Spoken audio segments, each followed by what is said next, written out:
Nagsimula ng magsabit ng mga dekorasyon at magpintura ang mga helpers sa Our Lady of the Pillar Parish Church, Cauayan City bilang paghahanda sa nalalapit na simbang gabi.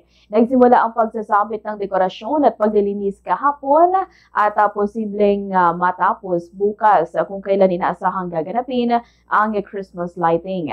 Sa panayam ng Bombo Radyo Cauayan kay Divino Castro, isang helper, sinabi niya na taon-taon ay may Christmas decoration sa simbahan. Asahan niya na kahit simple lamang ang dekorasyon ay maganda pa rin ito sa paningin.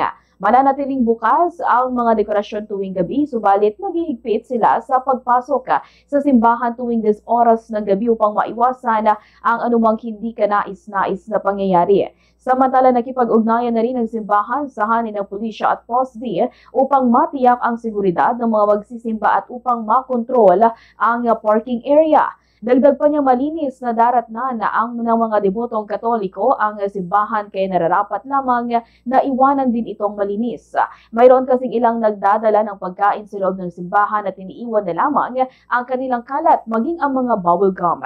Ganito ang bahagi ng pahayag ni Divino Castro, isang helper. Yung bantay dyan sa gate, sarado yung gate, as mayroon mga posti, police, mayroon mga iba-ibang mga nagbabantay.